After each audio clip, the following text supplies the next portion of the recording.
Assalamu alaikum bandiraɓe hettiyankoɓe yeɓiyankoɓe Ayaw Pindi TV bisimilla mon e roɓɓindu jayndeli moɗon weltare min dañi huccide mon oɗo subaka alhamisa hande ko wiɗon tan yo Allah waɗan en jaam goto fof salminama e inde ko noon manama e jettoɗe serenɓe men jejjitaka e lawol gotol calminama jurama berta juuɗe ñaga duwaw yuppo e Sénégal e aduna o foof ha oɗon mboro saha hulluɗen caggal jaam dumo e nder leydi meɗen Sénégal ndiyam tellotoɗom ɗam wona ndiyam jaam kono kadi ndema ka adda gartam Moussa ñambiɗa ko gawri Allah hokku en no gawri ɗi gawri ummiri no gawri ndi ummori wadde noon nan ɗon no subaka fo bani mon debbo Aissata Ndiaye no nde bammo Moussa Ña no subaka o waɗi baba ko noon tigui en pini dow jaam Allah ne mbi ko sa fini a wawi darade sa fini aɗa foofa sa fini a wawi yiide yettu Allah par ce que dañi foof nde won noon hollel toɓe hanki jamma gumma hay suba he hollel toɓe hanki jamma terde mumen tiɓi gummi ganda tawi terde mumen e ngakki wadde neɗɗo kala ko wawi dañde yettu jomiraɗo subahanahu wa taala nde won noon kala ko mbawɗa dañde walla kala ko wawi hebde mo hono mo ceɓoɗa Aissata Ndiaye gummoɗa jooɗa busabu coda kaafe jara taw jiya ganda ko gummotoɗo waldani hay jiifu mum budɗiɗi donc noon Allah tawi fondani te kala ko hanma fam kadi wonko haɗirma neɗɗo yo rottinde gueɗe mum foof e junggo jomiraɗo nde won noon kanko woni foof majjiri joom yitere ganduɗa yoni foof Aissata Ndiaye en jetti Allah caggal yettude ɓe ganduɗa tigui ganduɗa kamɓe halifaɓe men e jinnaɓe men en jetti ganduɗa kadi yeeɓiyankoɓe Pindi TV tawateɓe nder e bawol leydi kala ɓen ɓe ganduɗa no kewɗen wiide aadu bil aadi salade aadi bil firtude aadi ɓen ɓe ganduɗa meeɗa firtude oɗon nade hay saaha goto to mbawi wonde nder dunde baba adama nde foof e lesnague kala en calminiɓe noon tigui baba Moussa ko ɓuuri tengtude hande ko noon tigui ene wayno jeynenkoɓe leydi Sénégal ɓuuri artude koye alhaali guittugol lefol horma ɓe ɓe ganduɗa ko sarɗiyankoɓe walla mbiyenna ɓen ɗiɗon député ji ene wayno alhaali kongue Moustapha Niasse wondude on jagorɗo ganduɗa ko justice le garde so maître Malick Sall haala mabɓe ne ɓuuri artude e nder jayndeji kono Yetta Ndiaye o mo ganduɗa tigui nana waɗa buzz voilà debbo alani debbo Yetta Ndiaye mo ganduɗa tigui dari noon wi kañum Fouta tampi ko ɗum noon daranto jogue jayde leydi Sénégal garte makko noon tigui Moussa Nia wadde ko jayde Dakar Times udditidama ɗeɗo balɗe jobɓe awgalamaɓe gueɗal Moussa Nia kala koɓe kalon jaɓat Moussa Nia ko noon tigui jayde Dakar Times kayde tigui udditide malla gaɗɗata koye nate ɗiɗon nahɓe noon ɓe ganduɗa ko worɓe meeɗi ardade ganduɗa kay ko dowlaji Afrique banggue hirnague ene wayno enen tawe hen on gorko mo Guinée Conakry Alpha Condé on mo ganduɗa guittaɗo ko ɓooya wondude Ibrahima Boubacar Keita e Mohamed Ould Abdel Aziz on gonnoɗo ganduɗa tigui ko hoorejo leydi Mauritanie ɓe mbi ko ganduɗa tigui président prisonnier noon firtani haaɓene e nder dumbirɗe kono kay Aissata Ndiaye ɓen ɓe ganduɗa ko mbuñari mal gouvernance e ganduɗa ko wasa hokkude leyɗele mumen foddoji kono kay ɗum ko wiite 3e mandat ɗum saabi ɓe giwi e wiide ndeɗon jayde Dakar Times so rentaki wone mabɓe walla mbiyen wone laaɓi ɓoɗo saaha ma ndew e peele ɓen ɓe ganduɗa tigui Abdoul Aziz wondude kay Alpha Condé e won mo ganduɗa tigui Ibrahima Boubacar Keita ma ndew peele walla mbiyen ma guur ko ɓeɗo worɓe guuri ko président renversé par la corruption par le 3e mandat e gueɗe baɗi noon ɗum de ittiɓe pouvoir noon tigui Baba Moussa jayde les échos rewi hen les échos rewi hen ɓe garti ganduɗa ko alhaali trafic de visa passeport diplomatique ɓe mbi ko l'assemblée lâche les députés Biaye et Sall ene wayno de e wiide oɗon mo ganduɗa tigui maître Debara o wi ko so tawi tigui lefol mabɓe horma ittama ene wayno de nden mabɓe daro e yesso ganduɗa kay ko ɓeɗon loskoɓe ene wayno dès que la levée de leur immunité parlementaire sera demandée le bureau de l'assemblée se réunira ene wayno wini ko Moustapha Niasse o holliti tigui Aissata Ndiaye so tawi de namdama guittugol lefol mabɓe hormoto gam kay ɓe mbawa jaboyade namgata o ɗum ɗon ɓe tardara ganduɗa tigui e ittude leppi mabɓe horma caggal kan ɓe gaari e natal on debbo wiyete ko Soham Wardini ene wayno nguɗon batudugo ɓe mbaɗatno coalition taho Dakar e oɗo weekend ɓennuɗo ene wayno kanko wat budde woni holko woni wadde budde o guedduri ñugo ɗum ko caggal nde Barthélémy Dias wimo intérimaire ka intérimaire ɗum saabi kanko debbo Soham Wardini o gueddi nguɗon batu caggal kan jani en koɓe les échos garti koye Fatoumata Ndiaye ɓe mbi ko division des jeunes du Fouta parce qu'elle considère désormais ko Fouta weeli en tout cas tekkere nayi ɗuɓoy hakkude moɓe kamɓe PS naɓe ina hawni jayde enquête ɓe gati ko oɗon scandale trafic de visa kono kay levé immunité parlementaire ɗiɗon député ji ɓe mbi ko une législature heurtée ene wayno noon ɓe garti hen no hanniti ni caggal oɗon alhaali Bougazeli ene wayno trafic de passeport diplomatique eɓe garti hen no hanniti ni ɓe mbi ko oɗon 13e législature ene waɗi détourné no hanniti ni assemblée nationale se dit prête et n'attend que la saisine du procureur ɓen ɓe ganduɗa ko sarɗiyankoɓe leydi Sénégal walla men nduɗon suudu sarɗiji holliti kay kañum to wonɗo ene heeɓi no hannirta ni kamɓe kay ɓe paari ganduɗa ko procureur nan ɗo so tawi tigui biyay wondude Sall yo gueɗe mumen guite ndende tan koɓe keeɓi ganduɗa kay ko ittuɗi ɗon lippi horma Moustapha Niass soutien kongi l'affaire des passeports diplomatiques sera traitée conformément aux lois et les règles maɓe ndiwn ɗum lawol kono kay kalto foti rewnede kalɗo ganduɗa ko dosgal leydi Sénégal wi yo rewne ko ɗon tigui ɓe nawnata alhaali ɗiɗon faux passeport et trafic de visa Diaynde Las ko dawra Diaynde Las arti koye ɗiɗon université aji ɓe mbi ɓoɓe kolliti ganduɗa tigui nena e ɓeɗon ganduɗa kay ko politicien ji dewrugol ɗo e nder leydi Sénégal kono kay clientélisme fanatisme e rapport aji walla mben jotodiri ɗeɓen jogdi ɗum ɗon dewwoni koɓe garti oɗo subaka hannde gam kay ardude natte ɓeɗon ɓe ganduɗa tigui dilloɓe oɗon fannu dawrugol kono kay ɗiɗon université uji caggal kana ɓe garti e natal oɗon wiyete docteur Ibou Cissé Ibou Guissé jafoɗon tigui service ganduɗa tigui technique mo SNEIPS o wi ko ɓesgu Sénégal yo heeɓo gam kay oɗon 4e vague noppam nanani noppima nanani abo wiide mboroso yo rungten kono mboroso ha joni rungta hen o wi ko 4e vague ɓesgu Sénégal yo faɗɗum Diaynde Vox Populi Vox Populi ari koye natal on gorko mo danccaɗi garde du sous ministre de la justice o wiyete ko maître Malick Sall ɓe mbi ko Niass et maître Malick Sall montre créneau ɗum foof de ko alhaali guittugol leppi horma ɗiɗon député ji ɗi ganduɗa ko tumama walla mbiyeɗen joofama ala haali oɗon trafic de visa comme kay passeport diplomatique ɗi ndewan lawol ene wayno maître Malick Sall o wi ko ils ont dit tout sauf ganduɗa ko l' essentiel o holliti Bougazeli Seydina Fall kañum ti Aissane Ndiaye joguino ko ɗum ko wiyete liberté provisoire oto ɓe jejjitti kañum yaltano e dumbirde ha laaɓi walla mbiyen waɗano kilin walla mbiyen laaɓano ceer e oɗon alhaali ganduɗa ko koppereje ɗe ndewan lawol wona mbiyen faux billet ɗi ganduɗa tigui caabinomo fawa junggo ɗum tagui ene tawi nder ndeɗo jayde caggal kan amnesty waɗi accusé ɗiɗon 6 laboratoire ɗi ganduɗa tigui ko pewnoji vaccin walla mbiyenna ñakkugo ganduɗa ko capturɗo covid 19 AstraZeneca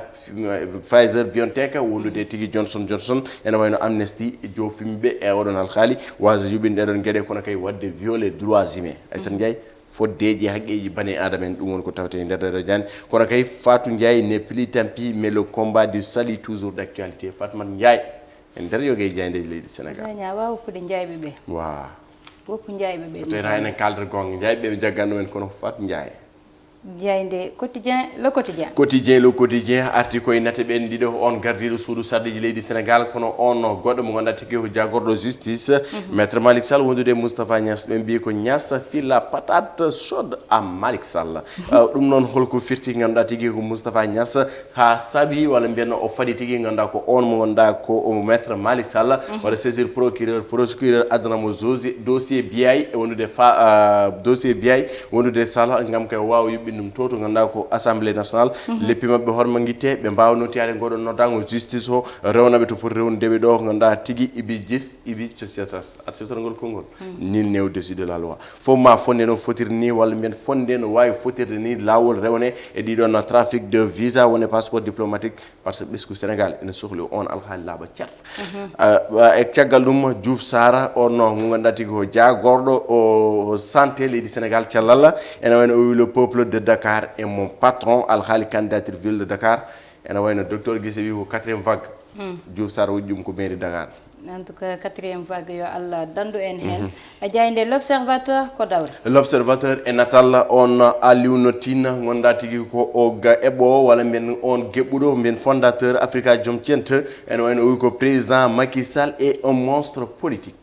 président ne hulɓini oɗon banggu dawrugol en paami ɗum tigui ganduɗa ko caggal kan o wi ko omo andi holko saabi ganduɗa ko hoore leydi Macky Sall ganduɗa ko lelkini e jaabade walla mbiyen e labtinde alhaali 3e mandat holko saabi Macky Sall haalani 3e mandat ene wayno Aliou Tine wi ko omo andi kanko mo andi wadde yo andinen ganden saabu enen tigui eɗen cohli andude holko saabi président Macky Sall leeli andinden ko tagui tigui ganduɗa so tawi mo waɗa walla watta 3e mandat Aissane Ndiaye kanen tawi nder hellotatamo ndeɗon Diaynde l'observateur kono Aliou Tine o wi yana marre Macky Sall haydara hokkataɓe yana marre n'a qu'à savoir que le régime ne lui fera pas de cadeau en tout cas Moussa Nia so wiyama monstre politique mata wiyete koto banggal ganduɗa neɗɗo ine miijoɗum e stratégie mo ganduɗa mo lelna ɗum saabu pottuɗo Idrissa Seck aɗa andi on wona hoore famɗude wona koyilda yeyde gendire le soleil ari koye natalla on assemblée nationale leydi Sénégal ala haali passeport diplomatique ko on de tawte hen ɓe mbi ko nous remplirons toutes nos missions kala foddeji mabɓe ɗiɓe poti wadde e oɗon alhaali tigui ganduɗa ko ɗin député ɗiɗi tumaɗi hen biyay wondude e ganduɗa ko Sall maɓe juɓɓin ɗum no hanniti ni kono kay maɓe gaddu oɗon lumiére e ɗiɗon alhaaluji caggal kadi ɓe gatti oɗon grand maggal mo Touba ɓe mbi ko le soleil addi contribution mum faade ganduɗa ko ngoɗo wuurete ɗum kono faade halif général des Mourides ɗum ne tawe nder heɗo jeeɗiɗo ndeɗon jayde le soleil jayde libération oɗo subaka ɓe mbi ko ɓe ha joni ko hewno hanki walla mbiyen koɓe gonno e dow mum hanki ganduɗa ko alhaali ɗiɗon 4,2 milliards ɗi ganduɗa tigui wujjanama oɗon SICAP ko hen tigui ɓe garti wadde volatise ene wayno ɓe mbi ko opacité ganduɗa kay wadde ganduɗa ko lumiére e oɗon alhaali ɓe mbi ko 2 intermédiaires au cœur de l' opération hol ɗiɗo ɓe ganduɗa Aïssane Ndiaye joofa e oɗon alhaali Sénégal so wona tigui ganduɗa ko révélation so wona révélation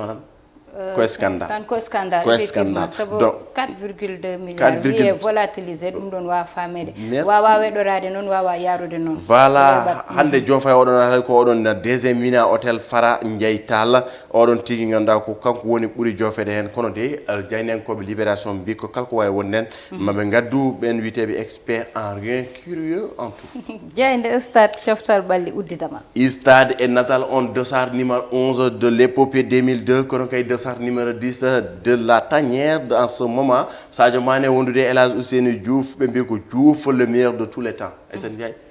mbaɗa andi o gorko dillininoma e 2002 en tout cas ɗum ɗon saletake saabu ha joni hayso tawi sukaɓe won ɓurɓe mo nannude bituji hayso tawi e sukaɓe won ɓurɓe mo hande darade kono ko waɗi ko eko waɗani Sénégal ko ala tawe moɓe dare dow daraniɗo ɗum Sénégal walla baɗanɗo ɗum Sénégal majjara golle ɗe ɗo majjara golle moƴƴe majjata to fotani majjinede to ndewɗa ɗo ko ɗon lay jaw rewi e nder jayde stade o wi ko Diouf passe devant ɗum noon en tawi nder ndeɗo jayde caggal kan ɓe garti Afro Basket 2021 féminin dewe leydi Sénégal ko hakkude mumen e Mozambique ɗum ko sanga waktuji sappo e tati aɓe cabba e oɗon quart de finale pattam lamo oɗo yubinede to Yaoundé lamorgo leydi Cameroun ɗum wonno ko tawte e nder jayde stade Aïssane Ndiaye ɗum woni ko rendi tawe e nder kelle gadane jaydeji leydi Sénégal e o subaka alkamisa Afro Basket o to holto rewɓe ɓe tolni on mbiya yon jeeɓ onon Afro Basket o alani yimɓe tinani ɗum to ko wonɗo saña to rewɓe ɓe tolni mbimi fattan mi haala ko yimɓe haaldo hewɓe tinani Afro Basket o ne yuɓɓine sibu Allah goppe ha wiye Sénégal nawi coupe tan ono fof jam par ce que Sénégal ñandande worɓe mbiyaɗo ɗumini tan mo hay goto ronki famde Afro Basket o hande ko hakkude men e Mozambique sanga waktuji sappo e tati Aïssane Ndiaye nous avons une très belle équipe une équipe jeune mais hay goto andata caɗele ɗe goni ko wawɓe basket Sénégal kam banggue basket et surtout onon rewɓe onon kam on banggue machallah onon mbaɗen golle payodinde wawi hande kam a jaaɓi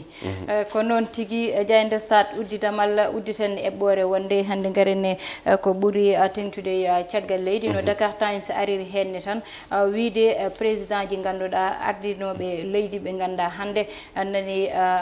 coka so wiyama coka noon wona goni nani dumbirdu kono noon nani galleji ngala droit yaltude saabu omo ganduɗa kankoni Ibrahima Boubacar Keita moni toon to Mali amo udda e galle o wawa yaltude o wawa yaade haajuji makko o ala droit yaltude leydi ndi oɗo mo ganduɗa kanko woni Mohamed Abdelaziz mo Mauritanie kañum ne nani woni nder galle kañum ne ina soka ala droit yaade hay nokku kono kadi ene jeeya hen président Alpha Condé mo ganduɗa ko hecci hanki tan yaltina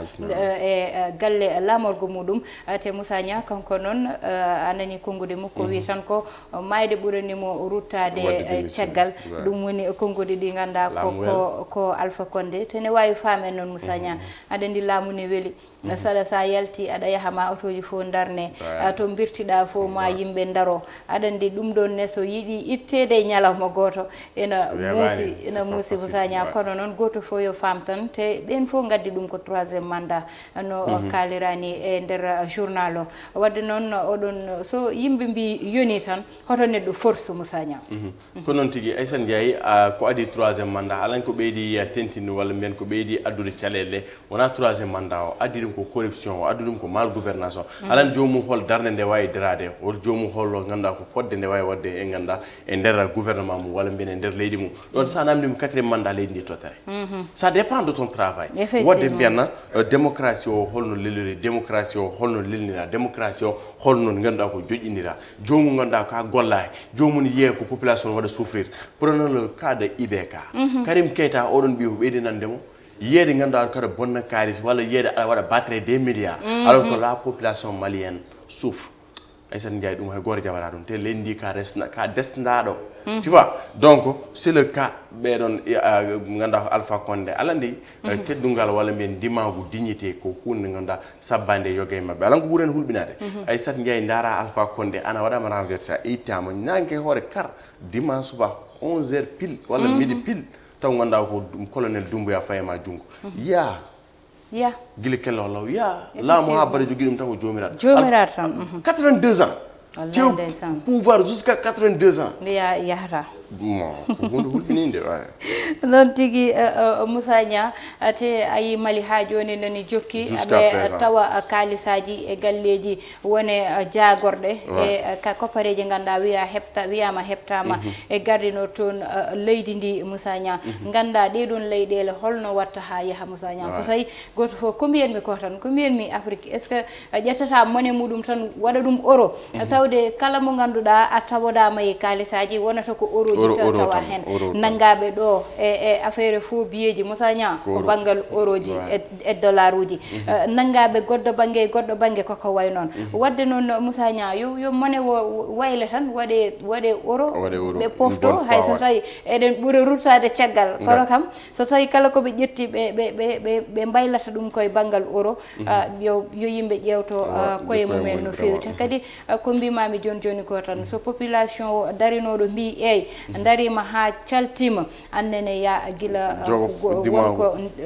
ganduɗa fotani tawde saabu yiyama ɗo hande nde Abdou Diouf jippoto nde jaɓɓoto maître Abdoulaye Wade toon to palais de la République annene yiyama nde ganduɗa yete Macky Sall ƴetti hoore leydi ndi maître Abdoulaye Wade jaɓɓi ɗum